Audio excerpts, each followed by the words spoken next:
do I want to give away the food that's meant for my kids? How do I do both? How do I take care of my own kids, and how do I be generous for others? Well, the thing I've wrestled with over the years, we can hoard, we can close our hands, or we can leave them wide open and let God's blessing flow through us.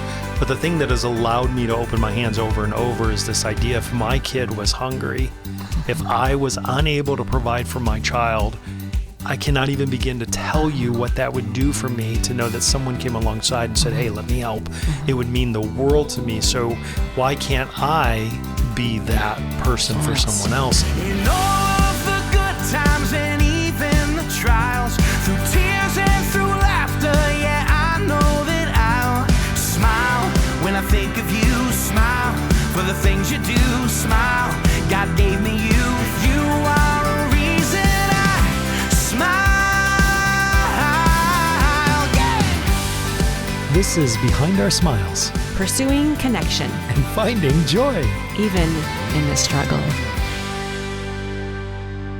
So, Joe, we were shopping the other day ago, and we were trying to keep our final total to what we needed it to be. And then you get to the end, and the number's okay, but then the cashier always has to just ask, "Hey, do you want to round that up for fill in the blank?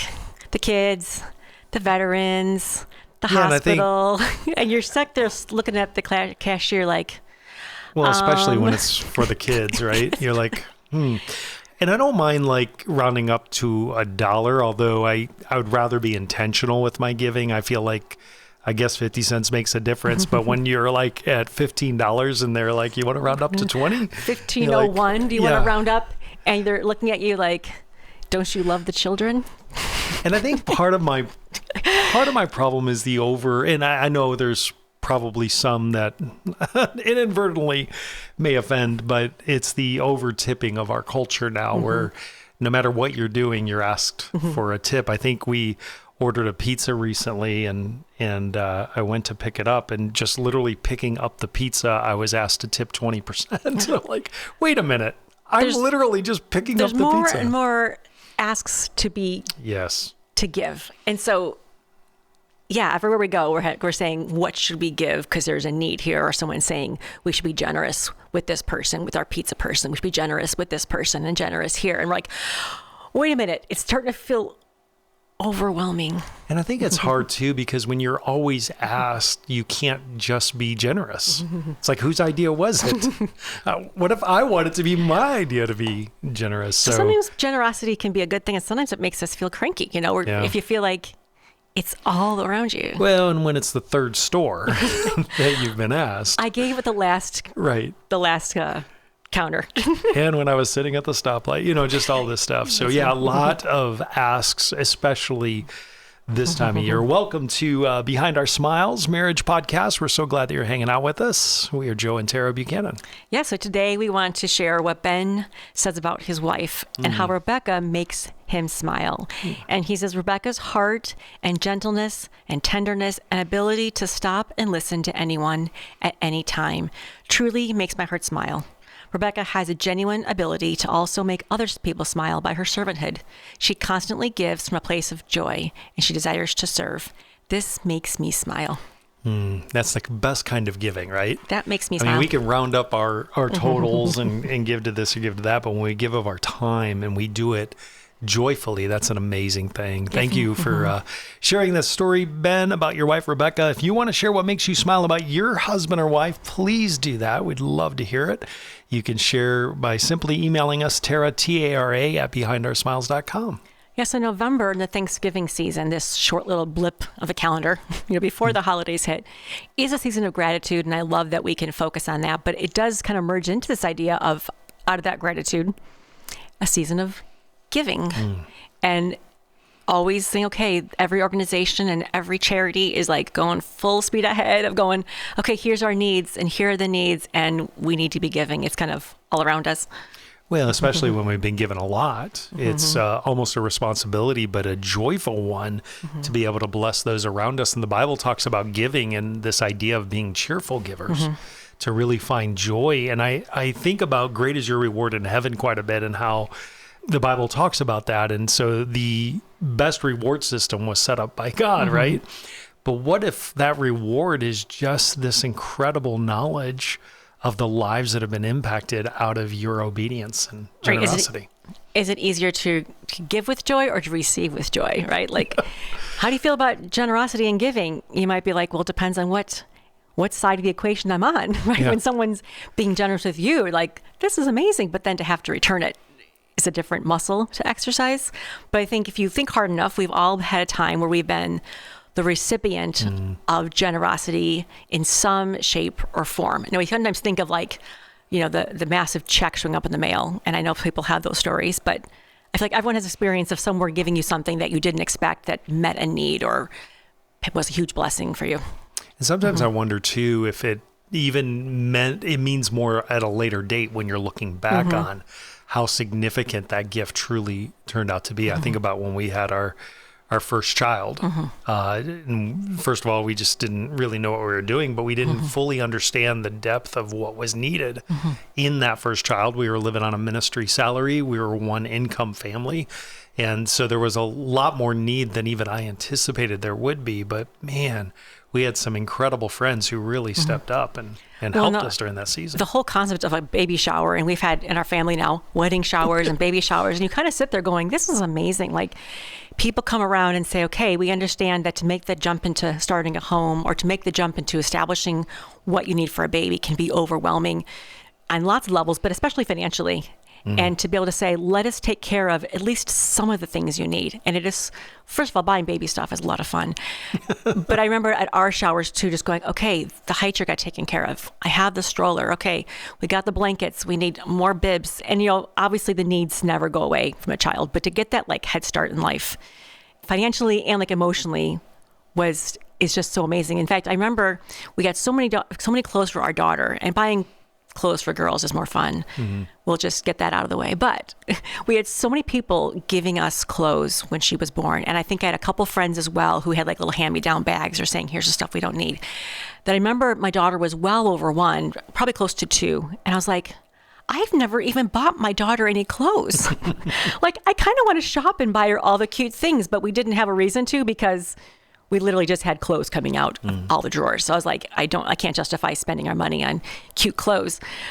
But that was the feeling of like, wow, people have been generous with us that I don't have to worry about what she's going to wear, at least for the first year. Yeah, and I think what's really cool is that God shows up through people in so many ways like that, where it wasn't a check. It wasn't someone giving us money and saying, go buy those clothes. It was people literally showing up. And you talked about hand-me-down. We had quite a few friends who were a little further down the road, so they had those hand-me-downs. And then they also knew what it's like to have your first child, similar to us when those behind us had their first child. But I also think about how rich we were in the friends that we had that were really well-skilled friends. And so I think about in the area of service, how many thousands of dollars we saved over the years because someone, a friend of mine, was willing to come help me with something around the house or help me with something on the car, and be able. I obviously learned a lot through that process, but them willing to show up and kind of get their hands dirty with me to figure this out. That was hugely priceless and saved us so much money over the years. Well, it's being generous with their time. And sometimes those things too are not even like something you can plan. Like, any chance you can come by, like today, Right. The furnace is out. Yes. And again, we could call the company, whatever, but going, this could be a $500, $600 call. And that could be really hard for our month this month. But a friend comes by and says, hey, I can give you 30 minutes of my time, tell you what's wrong. Oh, it's a $50 part. I got it covered. We're like, oh my goodness, that is so generous of you. Again, you saved us $500 with your 1 hour of time. Yeah, and I had a friend, Frank, who would often tease me. He's like, you got a friend for everything. It's like something went wrong. I had friends, and part of that is being a good friend. When you are a good friend, that reciprocates with great friendship. And so that's one way that God really did bless us over the years. And not just in our regular adult life as we were kind of managing through, and we were still, again, we had an income, we had provision. It just didn't always feel like it was going to match up. But Joe, I know your perspective on generosity and giving goes back way before us to when you were a child, to say, okay, you definitely fit the category of poverty and true need. Not just, oh, I wish I had more, whatever, but going, I don't think I have enough for the next day, for this day. And I know your memory is going to be a little under a little bit, what's the word? A little foggy there, but did you understand when you were a child that you were poor, right? It's like a weird thing. You don't always know it when you're in it. I don't think I realized it when I was real little. It wasn't until I got older and started to notice that others didn't struggle in the same ways that I did. But I do remember being hungry, for instance. I do remember not able to wear clean clothes and people, kids in school making fun of that and different things like that. I remember when we were first married, I would literally walk down in the middle of the night, I'd wake up and walk down to the kitchen and open the refrigerator door. And it was such a mind-blowing idea that we had food. I wasn't even hungry. I wasn't going to eat anything out of the fridge, but the fact that there was food there for tomorrow just blew my mind because that's not how I grew up. So I don't know if I actively lived in the state of knowing I was poor. I just knew that I didn't have some of the things I needed. I was hungry. It really is both. Because my dad has shared that before too, because he grew up in a lower income neighborhood and he didn't have much. Looking back, he's like, oh, I think we were poor. But he said, I didn't quite know it because it was like everyone around him lived the same way. Yeah. And he did have enough food and clothing, so he was provided for. But it's not like you leave your neighborhood and go, oh, some people have 2 pairs of shoes. I have a pair of shoes. I didn't know you could have 2. Or, oh, someone has 3 pairs of shoes. Someone doesn't have holes in their shoes. So like you mentioned, some of it is like, I know I'm in need because my feet hurt because my shoes don't fit. And I know I'm in need because I'm hungry. But then there's certain parts that you don't know that some people live with a lot more that you don't even know exists. And I'm not even sure I understood the concept of the word need, right? I just knew I was hungry. I knew that. Do you remember being the recipient of any sort of charitable thing? I know you'd be a candidate for I'm like sure help. I'm sure there was. And like I had a caseworker when I was in foster home. I don't remember the exact age, but I've talked about the yellow dump truck before and how he came over on Christmas Eve and gave my brother and I a gift. And that was the very first. I had to be 6, maybe 5 or 6, but that was the first Christmas gift I remember really receiving. And so that, kind of charitable. And I'm sure there were things like that throughout my... It was the 70s. Yeah. And I don't think there was quite as many programs we have now to say, hey, let's make sure that kids in foster care have their own backpack if possible. Let's make sure these kids who don't have enough food can go home with a snack. There's so much more awareness for those kind of needs that I think in your region and your time zone, there wasn't as much of like... And if so, it wasn't hitting you, right? It wasn't getting to you. No, I'll give you a quick example. I was in the public school system and didn't have lunch, didn't eat lunch. Others around me were eating lunch, but where it was, the systems weren't in place the way they are today. Yeah. And not that kids don't go without lunch today. I'm sure that happens. Way more programs, Right, but back then, no one thought to ask me. Yeah. You know what I mean? I don't ever remember being asked, like, do you not have a lunch? Yeah. So those kinds of things are... interesting how the world has changed it, but for the better. Yeah. I think that's such a huge part of how we think of generosity. I know that for you, Joe, when we talk about here's areas we can give that the person is in need, doesn't have enough food, needs a pair of shoes, that you can feel that more acutely than I did. Because I'm like, oh, I've always had my needs met, plus maybe a little extra. But that does help fuel this idea of going, I know it is to really, really be in need. And then combine that with, I know that I need to give from what I have, even if it's not enough, because someone's got to be giving to make the circle complete. Well, I've often told our kids that even if God removed all blessings today and I lived another 100 years, it's not going to happen. But if I lived to be 100 and whatever, another 100 years, and I never got a single blessing from God ever again, I would still finish ahead because of the way that he has so richly blessed me in from the time, just before I got married and he was there all along. I just didn't see it as much in my childhood. But yes, God has been so good to me. So I feel like I'm not obligated. Like I don't walk around feeling a heaviness, an obligation to have to give. I find joy in being able to give. I wish I could give when it wasn't so heartbreaking. I wish I could give the needs weren't so harsh. Yeah, that the needs, I wish needs didn't cost money. You know what I mean? Like we could just bless people with other things above and beyond their need.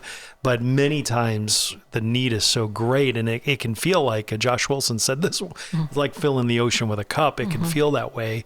But I do know that in the economy of the kingdom of heaven, that gift does make a huge difference. And God's able to work through that the very same way that he worked in my life, took little and made it a lot. And we know we need to give, and it's something that we know is right to share from what we've been giving, but there's so many things that can hold us back to like, so again, we're at the counter, not that we have to be giving at the counter, but just the idea of like, you become aware of a need. Like, do you know there are people who are hungry? Yeah, I know that. Do you know there are kids who are sick? Yes. Do you know there are veterans who don't have a home? And you hear about the need, but then we get held back. I think mostly going, I can't even make a difference.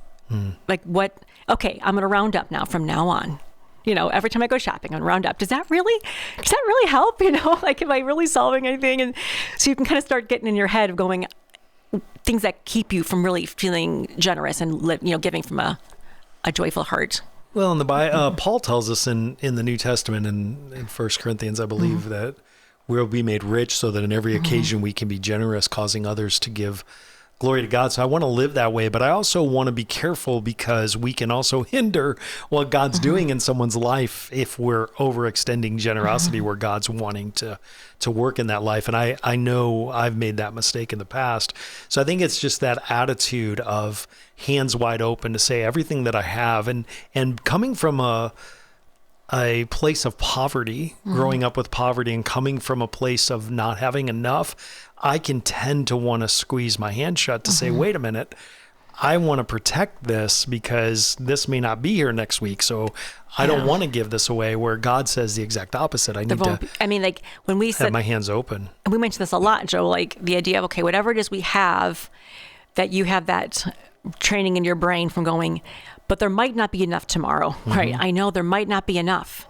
And for me, I'm kind of going, well, I'm sure there'll be enough tomorrow, right? But either way, I think we both have our own ways that we can not be generous. Yes. But versus that feeling, what if there's not enough for us? And we have to kind of hold that fist a little tighter, going, no, I want to make sure I don't ever want to be hungry again. Or even for you, it'd say, Joe, I don't want my kids to ever be hungry, ever. So it's like, do I want to give away the food that's meant for my kids?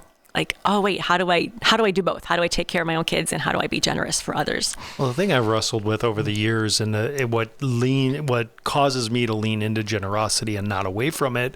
In other words, we can hoard, right? We can close our hands, or we can leave them wide open and let God's blessing flow through us.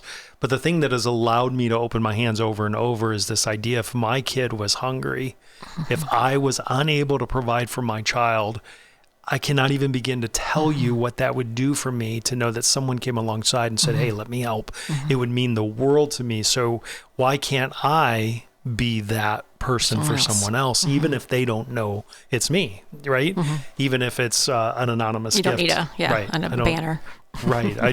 I want to know. And I think sometimes, this is a whole nother can of worms, but being asked to round up your money at a store or asked to do that, I don't know where that's going. And I can just trust it if I want, but I don't know.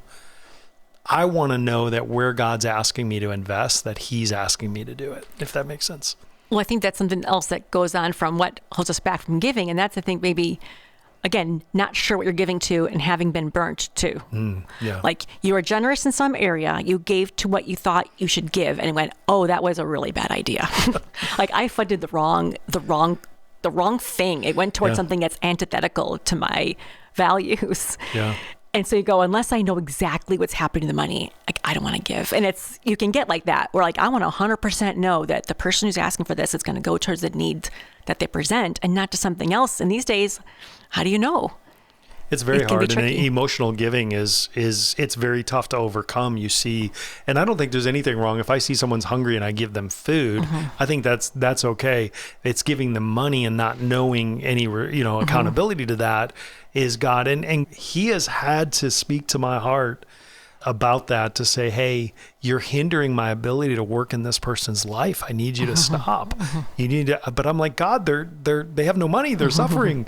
Let me do the work. When it's time, God will release that. Let God do the work. I mean, when it's time, he'll release that. So I think there has to be, if you're rounding up 50 cents, I don't know that it makes a huge difference. Maybe it does. I'm not sure. I just twinge about it. I don't know why, but I really do believe that we need to not just give, We need to give intentionally and prayerfully. And I heard a pastor say one time, we're not nearly as generous as we think we are. So we think we're being generous because, hey, I gave $5 to this, or I gave $10 to that. But when you add it up at the end of the year, it doesn't add up to as much as you think. So I think that intentionality for us anyway makes a huge difference to say, okay, God, here's how much we believe you're asking us to give. We're going to give this much. Well, what happens for me is along the lines of intentionality, though, is the procrastination. That's a really good idea. We are going to give to that thing. What? Yes. Is that not a great organization? 100%. Let's do that. Let's talk about that. Next month, we're going to do that. And then, next, after we do this thing and that, we're going to start giving. And you kind of just kick the can down the road to I want to give. I just haven't gotten around to actually clicking that link and sliding that card. Or it's good intentions, right? And then you sort of, time goes by and you go, oh, we never did give to that thing. Modern technology has made that a lot better, though. And you've gotten really good at that. Hey, Joe, what do you think? I think we should do this. What do you think? Yeah. You know what, Tara? I think that's a great idea. And I just see you opening your laptop and getting ready. You're like, okay, I'm going to do this, and vice versa. And I think as long as there are times when it is a yes, I know this is something that I would want, God would want. But there are other times when I do have to go and I have to pray about it. I have to be like, well, God, why is this rubbing me this way? Or why is this ask impacting me like that? What do you want to do with it?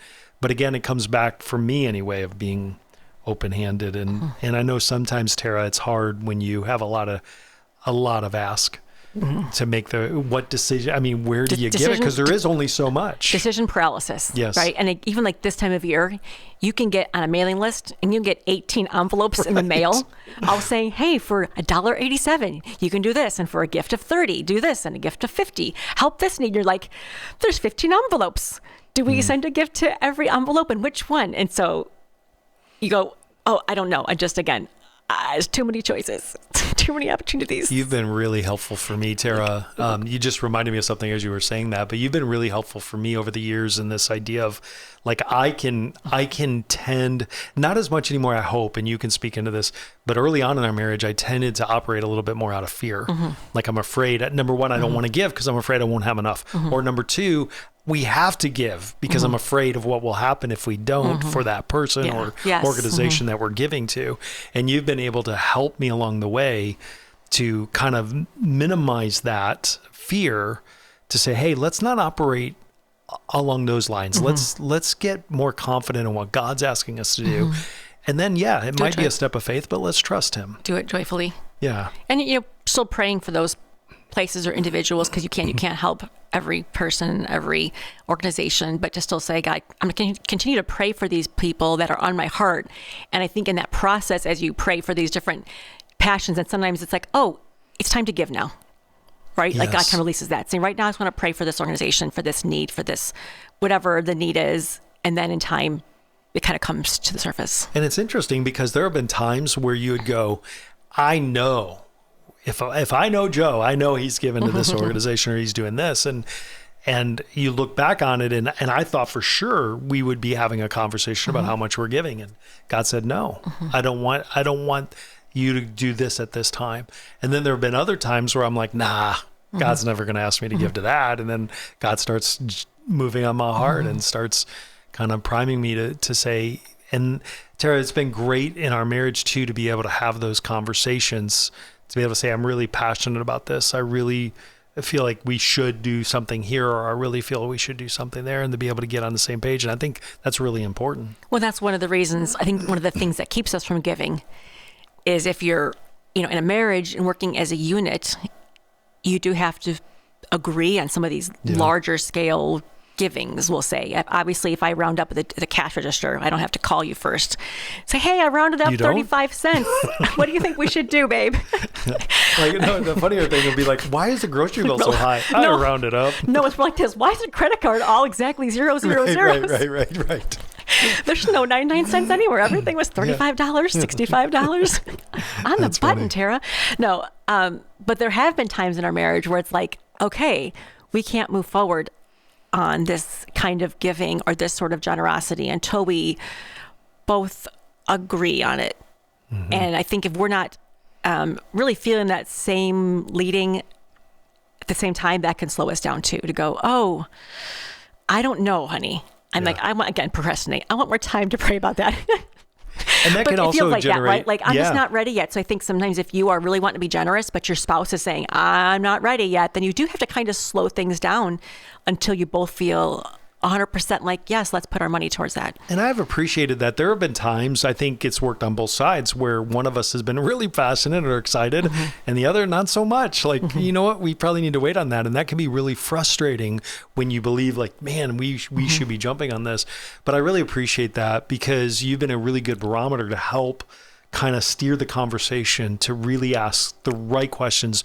And again, going back to what we had said before about emotional giving, not just giving out of emotion or out of obligation, but really being intentional and prayerful in what God is asking us to do. Well, when it comes to us as a married couple deciding where to give, I think there's also, we've come to the point that there are just certain things that you're more passionate about and I'm more passionate about, and that's okay. So it's like, you kind of hear about this cause, let's say, hungry children. You're like, man, this is a thing. I want to do it. And then I'm over here going, but this is something that I remember needing help with. I want to give towards this need. And maybe it's not hungry children, but it really matters to me because personal reasons. I would love to give to this. And you're kind of going, I don't know. So it's like we're judging each other. I'm giving to hungry children. What are you doing? Like, I'm buying this for that. Like, so I think it could be, we could either kind of judge each other. We're like, whose generosity is more important than the others. And in full disclosure, behind the curtain, that has definitely happened, where we've had those conversations, and they haven't always been fun with this one and pleasant. Thing, you know what I mean? It's not important. It's not feeding a hungry child. But I'm like going, I feel like I just need to help this friend of mine with this special little thing. And then you're over here going, so I think there's times Tara, we don't. Children are starving. Yes. But I think in the end, it's okay to say, hey, there going to be some causes or some needs that I feel a greater passion for than you. And to still say, hey, let's respect each other, to say, hey, how does this look in our budget to take care of the things that God's called you to help with? And you want to take care of these causes. So we don't have to be like 100% agreeing on every single item at the same passion level, but to stay, okay, let's sit down this month or this year. What are the things we want to give to? And I think if we're in 60% alignment, then we move forward to say, okay, let's do this, this, and that. And then sometimes we say, let's take a break. Let's put that generosity line, let's put that down 6 months and do this first. And let's see how God leads with that. I've also found that I'm a lot more, personally, I'm a lot more generous when I've adopted an attitude of gratitude. So the more that I'm living in that level of gratefulness, and by the way, I don't know, I think I have a ton to be thankful for. Again, if God removed all blessings starting today, I'd still finish ahead. He has been so good to me. And so the more that I can personally, in fact, when I'm feeling more like my hands closed and I'm not willing to be generous, where I'm feeling that, I have to look internally and go, am I grateful? Am I in that space of gratefulness, or am I in a different space right now? And if I can get back to that, being grateful, get back to that space of gratitude, I find that my hands open up and the generosity tends to be more on the forefront, if that makes Well, and the attitude of gratitude for me is recognizing that everything we have been given. In some shape or form, it's been given to us, right? Absolutely. Naked we come in the world and naked we return. Like, we don't have anything except what God has given us. So even the ability for us to work and to grow and make things and do things is a talent that God gives us, because obviously, it can be taken away to some level. Like, you can say, oh, now I can't work anymore. What do I do? So I think just understanding that we've been the recipient of generosity beyond measure. And to say, if we want to receive, we have to have our hands open. And if we want to give, we have our hands open. So I think if we end up being tight-fisted with what we have, we can't actually receive more either. And I think the idea is to flow in and out and around. And it's not always just like a one-way street. It's just, okay, God, I'm willing to receive from you, but in order to receive from you, I have to first be giving and receiving. It's like living in that space where when you first receive a gift that you're blown away by, you are extremely grateful, right? You're like out of this world, blown away. But that tends to wear off really fast in our culture and in the way that life works, in our culture. But I think one of the things, like I know I've shared this before, but it comes back to the game that we used to play with the kids at dinner time around my birthday or around Christmas. They would say, "Dad, what do you want for Christmas?" And I would say, "Well, you know what I'd really love? I'd love to have a home that's warm in the winter and cool in the summer." They're like, "Dad, you already have that." And we'd go through, and before we were done, we're all listing things that we're grateful for. And I think by looking at that and going, man, I'm going to get into my car today and it's going to start and it's going to get me home. I can be grateful for that. And the more that I can live in that space, I think the more that God can work within the generosity, within me towards generosity. Well, that reminds me of Philippians 4. In that classic verse we hear, I can do all things through Christ who strengthens me. And the verse really begins earlier in that chapter. But it comes back to going his level of need. There's times he was completely provided for, and there's times that he just didn't quite what seemed like to have enough. He says, "Not that I'm speaking of being in need, for I have learned in whatever situation I am to be content. I know how to be brought low. I know how to abound in any and every circumstance. I have learned the secret of facing plenty and hunger, abundance and need. I can do all things through him who strengthens me." So it's like, hey, it doesn't matter where we are. We are going to learn to be content and grateful, whatever. So whether we have a place to go, man, we're abundantly blessed. We can just start, giving millions out. Cool. You know what? We don't have much. We're going to give from what we have. We can do either. And that's a hard place to get to say, I'm okay with either, God. High, low, little, much. Well, we talked about it this morning about the widow's mite, right? I mean, it doesn't have to be a lot, and it can be in the kingdom's economic space. It could be a ton. And I think the generous mindset, it goes back to, am I trusting God or am I trusting my bank account? And the love of money is the root of all evil. And I've heard pastors literally say that it's because the love of money migrates our heart to trusting our bank account over trusting God.